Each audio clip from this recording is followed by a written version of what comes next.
Bonjour, je m'appelle Nathalie Yamb et aujourd'hui on va parler d'une annonce qui fracasse.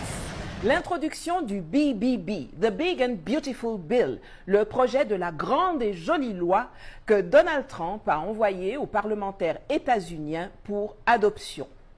Entre diverses propositions législatives relatives à l'immigration, à l'économie, au commerce, à la réduction d'impôts, une mesure va faire pleurer dans les chaumières en Afrique, en Asie, en Amérique du Sud et en Europe de l'Est. La taxation à hauteur de 5% de tous les transferts d'argent effectués vers l'étranger par des non-états-uniens résidant aux USA. C'est-à-dire que dans l'argent que Fatoumata ou Christian envoient aux parents restés au pays, en plus du taux de change désavantageux et des frais que les escrocs de Western Union et MoneyGram prennent, il y aura 5% du montant que Trump va kidnapper d'office pour lui. Donc l'argent, à l'arrivée, va encore diminuer. Si ce projet de loi est voté par le Sénat, tous les transferts d'argent effectués par des étrangers aux États-Unis seront taxés, qu'ils soient en situation régulière ou pas. Les transferts d'argent des migrants pèsent plus que les investissements directs étrangers ou l'aide publique au développement.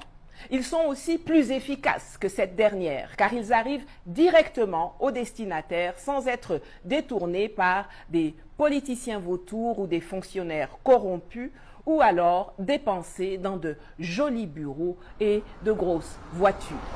L'an dernier, ce sont 100 milliards de dollars qui ont été transférés par les expatriés africains, qu'ils soient légaux ou illégaux, des USA vers l'Afrique, les principales destinations étant le Nigeria, le Ghana, le Kenya, l'Égypte et dans le monde francophone, le Sénégal, le Mali, la RDC, la Côte d'Ivoire, la Guinée et le Cameroun.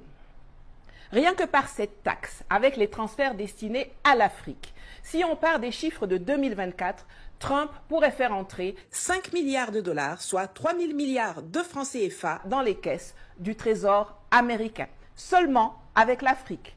Et les montants asiatiques, c'est 3 fois et demi l'Afrique, tandis que l'Amérique du Sud et les Caraïbes, c'est plus d'une fois et demie. La belle affaire. Donald Trump est le président des États-Unis.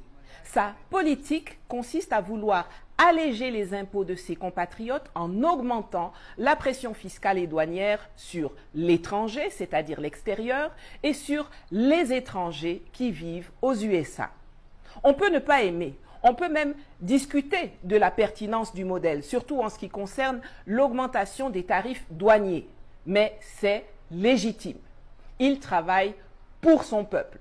Ce que j'attends de nous et de nos dirigeants, ce n'est pas les pleurs du mbolé ni les invectives envers Donald Trump. Ceux qui me suivent depuis des années le savent. Chaque fois qu'un pays, là-bas, rend difficile l'accès au visa pour les Africains ou adopte des mesures comme celles contenues dans le projet de loi de Trump, je suis d'accord. On n'a qu'à arranger nos pays.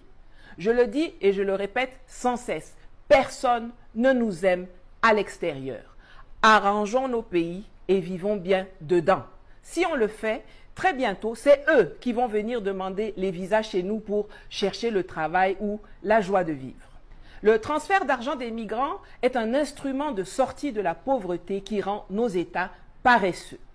Au lieu de se préoccuper, de mettre en place des politiques énergétiques, agricoles et industrielles incitatives et ambitieuses, de reprendre en main la gestion souveraine de nos ressources pour les transformer et créer de la valeur pour nous, de mettre en place des programmes scolaires et d'apprentissage professionnel ainsi que des installations sanitaires qui vont donner naissance à une main-d'œuvre qualifiée et en bonne santé chez nous, on compte sur les enfants et les familles à l'étranger pour gérer l'essentiel.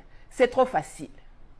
Si on avait de vrais gars à la tête de nos États, ils commenceraient par combattre les flux financiers illicites qui font perdre à notre continent plus de 100 milliards de dollars par an, c'est-à-dire 61 000 milliards de francs CFA. Mais c'est quoi les flux financiers illicites, FFI en abrégé? Ce sont, premièrement, la fausse facturation commerciale, donc la manipulation des prix des importations et des exportations pour transférer illicitement les fonds. Deuxièmement, l'évasion fiscale. Troisièmement, la corruption et le détournement de fonds publics. Et quatrièmement, les activités criminelles comme le trafic de drogue, d'armes, de ressources naturelles et autres activités illicites qui génèrent des revenus non déclarés. Prenez votre jus de bissap. Je vais vous donner un exemple concret.